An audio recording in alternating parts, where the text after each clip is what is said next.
Hello दोस्तों, नमस्कार। SM से शाना में मैं आप सब लोगों का दिल से बहुत बहुत स्वागत करता हूं। सो दोस्तों, जैसे कि पता ही है, क्वार्टर वन के बहुत सारे कंपनी के नंबर आ रहे हैं। जितने हो सके मैं मेरे साइड से आपको कवर करने की कोशिश कर रहा हूं, जिसमें आप कुछ नया सीख भी पाओ। ठीक है। सो काफ़ी अच्छे अच्छे कंपनीज के नंबर्स को हम लोगों ने कवर किया है।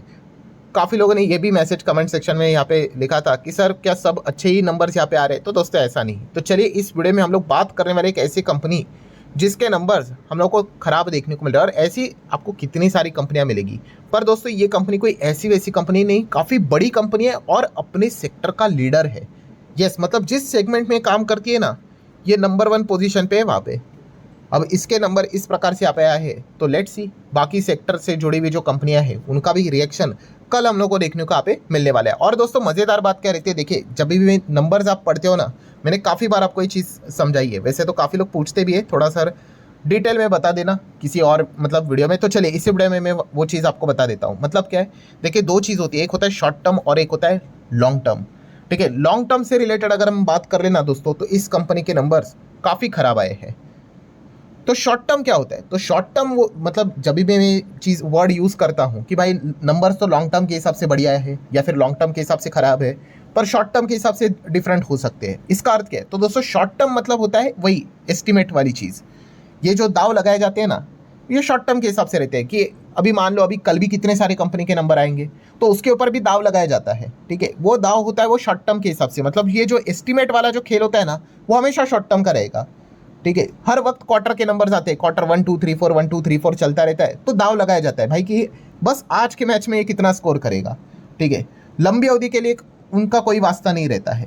ठीक है, तो ये होता है शॉर्ट टर्म। और लॉन्ग टर्म मतलब भाई एक्चुअल में लंबी अवधि का जो बिजनेस रहता है उस हिसाब से। इसका एग्जाम्पल मैंने क्रिकेट का भी दिया था। जैसे कि आप बड़े प्लेयर की बात कर लो, ठीक है, रोहित शर्मा की बात कर लो, विराट कोहली की बात कर लो। ठीक है, हम कहते हैं ना कि भाई ये लॉन्ग टर्म का प्लेयर है, बहुत बढ़िया प्लेयर है, पर हो सकता है भाई इस मैच में ये ज़्यादा रन ना बनाए। ठीक है, तो ये जो एस्टिमेशन लगाया जाता है वो शॉर्ट टर्म के हिसाब से। तो उस हिसाब से हम लोगों ने चीज़ों को देखना यहाँ पे होता है। तो ये जो कंपनी है, ठीक है, उसने जो नंबर्स यहाँ पे बताए हैं वो लॉन्ग टर्म के हिसाब से खराब है। मतलब क्वार्टरली ईयरली तबाही देखने को मिल रही है, कमाई भी खराब होती हुई देखने को मिल रही है, अर्निंग्स यहाँ पे गिरे हुए हैं। बट मज़ेदार बात क्या है पता है आपको, एस्टिमेट्स को यहाँ पे उन्होंने बीट किया है। तो कल ये देखना काफ़ी इंटरेस्टिंग पार्ट यहाँ पे रहेगा। ठीक है, तो इसलिए मैंने कहा कि ये सारी चीज़ें आपको जब कंपनी के नंबर आते हैं ना, तब सीखने को यहाँ पे मिल जाता है। और जिनको ये पता नहीं होता है ना, वो कंफ्यूज होते हैं, अरे नंबर अच्छे आए थे फिर भी क्यों गिर गया, अरे खराब आए तो फिर भी क्यों भाग गया। तो ये इसके पीछे का गणित रहता है। तो अगर मैं यहाँ पे बात कर लूँ दोस्तों, बहुत अच्छे से ध्यान से यहाँ पे चीज़ों को फोकस में यहाँ पे रख लेना। ठीक है, तो आप देख सकते हो जून, फिर मार्च, फिर जून। ठीक है, सीक्वेंस वही है जो हम पढ़ते हैं, कंसोलिडेटेड नंबर्स ये। तो आप देख सकते हो rupees in I guess million में है, तो हम करोड़ में ही बात करेंगे। काफ़ी लोगों ने रिक्वेस्ट किया था सर आप करोड़ में बोलोगे तो ही समझ में आता है, तो चलो तो टोटल इनकम देख लो। ठीक है, कोई यहाँ पे अदर इनकम देखा गया तो सेम रेंज में 248, 500, 288, 228। तो अगर हम यहाँ पे बात कर ले डायरेक्ट टोटल इनकम तो गलत नहीं रहेगा। तो कितना है पता है, 443 करोड़ इस वक्त का कमाई है कंपनी का। ठीक, फेयर, फाइन। बट 3 महीने पहले ये कितना था पता है, 662, यस 662 करोड़ का इनकम था। और 1 साल पहले की अगर बात कर रहे तो कितना पता है, 563 करोड़। मतलब आप देख लो 550 करोड़ से ज़्यादा का कमाई 450 के भी नीचे चला गया। एंड 662 करोड़ की कमाई 450 के नीचे चलेगी प्योर। मतलब नॉर्मली भी अगर हम बात कर ले, जैसे मैंने हमेशा कहा है कि टॉप लाइन अगर खराब हुआ ना, तो बॉटम लाइन सुधारने के चांसेस काफ़ी कम हो जाते हैं। फिर वो एडजस्टमेंट कर लो, इधर उधर जोड़ जाड़ कर लो, फिर भी वो मार्केट को इतना कुछ चीज़ें मतलब अच्छी यहाँ पे नहीं लगती है। सो आप देख सकते हैं कंपनी का टॉप लाइन ही कितना खराब हो गया। ठीक है, तो जो लोग कह रहे थे ना कि सर आप तो जो भी नंबर्स बताते हैं सब में टॉप लाइन अच्छा ही रहता है, वो तो मैं अच्छे नंबर्स आपके सामने रखता हूँ। ऐसे तो आपको कितने सारे नंबर्स मिलेंगे, बट हाँ ये कंपनी सेक्टर लीडर होके ये इतना खराब परफॉर्मेंस दिखाते हुए देखने को यहाँ पे मिल रही है। तो ठीक है, उसके बाद खर्चे भी देख लेंगे। तो एक्सपेंसेस देख सकते हो, 298 करोड़, 385 करोड़ एंड 376 करोड़। तो इनकम से एक्सपेंस हटेगा, प्रॉफिट मिलेगा या फिर लॉस मिलेगा। तो चलिए भाई कंपनी तो प्रॉफिट में ही है। कितने का प्रॉफिट है, तो 145 करोड़, राउंडेड फिगर ले लेते हैं। 3 महीने पहले कितना था, 277 करोड़ एंड 1 साल पहले 186 करोड़। तो आप देख सकते हो 186 कितना हो गया, 145। सालाना प्रॉफिट गिर गया। 277 करोड़ का प्रॉफिट कितना हो गया, 145 करोड़। तो सेम चीज़ जो कमाई की थी वही प्रॉफिट में भी नजर आई है। बट ये भी फाइनल प्रॉफिट नहीं, उसके बाद हमें टैक्स देना पड़ता है, कुछ मल्टीपल एडजस्टमेंट भी रहते हैं। लास्ट टाइम तो एक्सेप्शनल आइटम का भी एक एडजस्टमेंट था, बट छोटा सा ही था, तो चलिए इतना कुछ ज़्यादा बड़े लेवल पे फर्क नहीं पड़ेगा। तो चलिए आ जाते हैं final net profit for the period और द ईयर। तो कितने का है प्रॉफिट?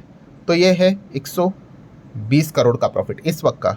3 महीने पहले ये था लगभग 190, थोड़ा राउंडेड फिगर ले रहा हूँ, और उसके पहले कितना? 136। सो अगेन सेम स्टोरी आपके आंखों के सामने ही है। क्या है? 136 करोड़ का प्रॉफिट यहाँ पे हमें गिर के कितना होते हुए देखने को मिल गया? 120 करोड़। और 190 करोड़ 3 महीने के पहले का प्रॉफिट 120 हो गया विदाउट एनी, मतलब बोलते हैं ना, ये कोई अदर एडजस्टमेंट ऐसा वैसा कुछ हो गया। नॉर्मली ये चीज़ें हम लोग को फिलहाल तो देखने को यहाँ पे मिल रही। ठीक है, अदर इनकम वो पोर्शन रहता है, बट फिर भी अगर आप उस चीज़ को भी, चलो अगर आप कहोगे कि अदर इनकम के चलते फर्क पड़ता है, तो हम नॉर्मली चीज़ों को देख लेते हैं। ये देखो, रेवेन्यू फ्रॉम ऑपरेशन कितना है? 418 करोड़। लास्ट टाइम कितना था? 611 करोड़, और उसके पहले 540 करोड़।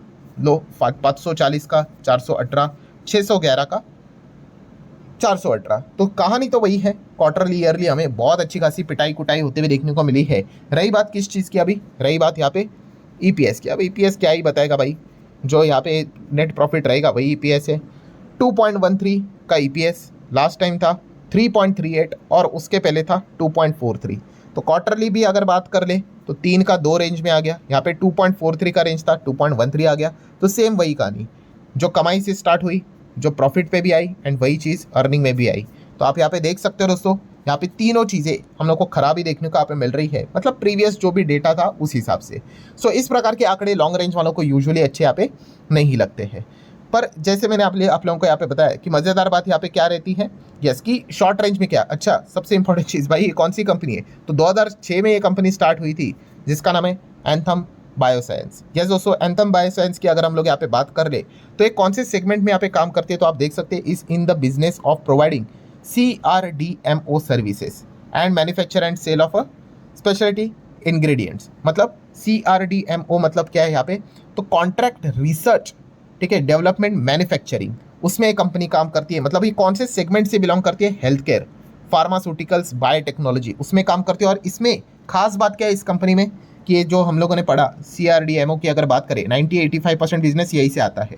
सो इसमें खास पॉइंट ये है कि कंपनी खुद से दवाई नहीं बनाती है, ठीक है, दूसरे से, यस हम कह सकते हैं यहाँ पे कॉन्ट्रैक्ट लेकर यहाँ पे काम करती है, दूसरे के लिए रिसर्च करती है, डेवलपमेंट करती है, मैन्युफैक्चरिंग से रिलेटेड यहाँ पे काम करती है, ठीक है, उनका बैकएंड संभालती है, ऐसा बोलोगे तो एकदम परफेक्ट रहेगा।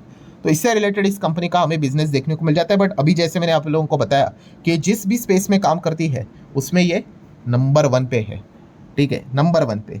उसके बाद आप देख सकते हैं बाकी की कंपनी हमें देखने को यहाँ पे मिल जाते हैं। हाँ, थोड़ा सा कॉम्प्लेक्स अलग टाइप का बिजनेस हमें देखने को यहाँ पे मिल जाता है। इस प्रकार की कंपनी शायद से ही आप लोगों ने कभी यहाँ पे सुने होंगे। थोड़ा सा टफ है इस बिजनेस को यहाँ पे जानना, आम इंसान एकदम इजीली यहाँ पे समझ नहीं सकता है, ठीक है। हाँ, पढ़ोगे तो सब कुछ समझ में यहाँ पे आ जाएगा, बट यस हम कह सकते हैं सेक्टर लीडर होके यहाँ पे इस प्रकार के नंबर हमें फिलहाल तो इस कंपनी यहाँ पे दिखाए।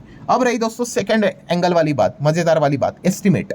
जो शॉर्ट टर्म वाले जो रहेंगे वो यहाँ पे इतने डिसअपॉइंट नहीं होंगे। हाँ, सिर्फ कंसोलिडेटेड रेवेन्यू को लेकर डिसअपॉइंट होंगे, क्योंकि हम यहाँ पे देख सकते हैं एक्सपेक्टेड था 4240 एंड वहाँ पे 4182 आया है। तो थोड़ा सा हम यहाँ पे कह सकते हैं इनलाइन या फिर थोड़ा सा कंसोलिडेटेड रेवेन्यू टॉप लाइन हमें नीचे जाते हुए देखने को मिला है। बाकी अगर बात कर ले मार्जिन्स की, तो मार्जिन्स 38 एक्सपेक्टेशन था, 39.60 आया।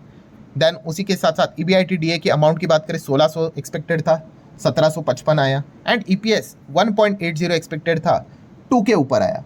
तो शॉर्ट टर्म वालों की अगर बात कर ले भाई, मतलब एस्टिमेट्स के हिसाब से अगर देखा गया, सिर्फ रेवेन्यू को अगर हम किनारे करें, बाकी सारी चीज़ें तो हमें बेटर ही परफॉर्मेंस फिलहाल तो दिखाते हुए देखने को यहाँ पे मिल रही है। रही बात शेयर होल्डिंग पैटर्न की, तो शेयर होल्डिंग पैटर्न आप देख सकते हैं, प्रमोटर 71.42% का स्टेक है।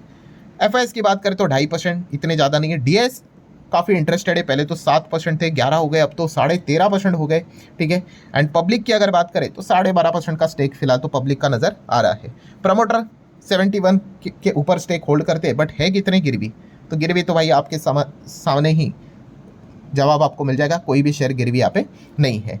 सो नेक्स्ट अगर हम बात करें तो ये जो कंपनी है, जो भी ये बिजनेस यहाँ पे काम करती है, सो इन इंडिया आउटसाइड इंडिया कहाँ से ज़्यादा कमाती है? तो दोस्तों आप यहाँ पे देख सकते हो कि इन इंडिया कंपनी का बिजनेस है केवल 15%, 15, दैट्स इट। बाकी कितना? 85% आउटसाइड इंडिया से कमाई करती है, जिसमें से 54% यूरोप से है, 27% से ज़्यादा नॉर्थ अमेरिका से है, एंड बाकी रेस्ट ऑफ जितना परसेंटेज बचा वो अलग अलग मतलब छोटी छोटी जगह से आउटसाइड इंडिया से यहाँ पे आता है। मतलब क्या है, ये कंपनी को अगर आप स्टडी करोगे तो भाई आपको यूरोप, नॉर्थ अमेरिका, वहाँ पे ज़्यादा फोकस रखना पड़ेगा, क्योंकि वहाँ से ही कंपनी की ज़्यादा कमाई हमें होते हुए देखने को मिल जाती है। इंडिया से कितना है, केवल 15%। सो ठीक है दोस्तों, जितने भी पॉइंट्स थे सारे मैंने कवर कर लिए। मेरा एक ही उद्देश्य रहता है भाई कि आपको इन नंबर्स के माध्यम से अलग अलग और कंपनीज जानने का मौका यहाँ पे मिलेगा। ठीक है, तो क्या इस कंपनी के बारे में आपने पहली बार यहाँ पे जाना है, यस और नो? आप चाहो तो कमेंट सेक्शन में इसके बारे में जरूर यहाँ पे अपना फीडबैक रख सकते हो। तो लेट्स सी, कल अगर देखा गया, देखिए एक्चुअल में कंपनी के नंबर तो भाई काफ़ी डल रहे, रेवेन्यू से लेके प्रॉफिट से लेके अर्निंग्स सब कुछ क्वार्टर ईयरली डाउन ही रहा है। पर बाजार को ऐसा लग रहा था, पहले से ही सेंस था कि हाँ भाई मार्केट का एक अंदाजा था कि खराब ही रहेंगे, तो एक एस्टिमेट सामने रखा, उसको तो उन्होंने यहाँ पे अच्छी तरीके से डिसेंटली बीट किया है। सो लेट्स सी, कल देख लेते हैं भाई ओवरऑल बाजार का रिएक्शन क्या रहता है। यूजुअली अगर देखा गया, आप एक्सपेक्ट करोगे कि डाउन गया, तो यहाँ पे चांसेस तो उसी के ही यहाँ पे लगते हैं। लेट्स सी, कल वो पता चल ही जाएगा। सो आशा करता हूँ दोस्तों वीडियो हेल्पफुल लगा होगा। चाहो तो लाइक एंड शेयर कर सकते हैं। मिलते हैं नेक्स्ट वीडियो में, तब तक के लिए बाय बाय।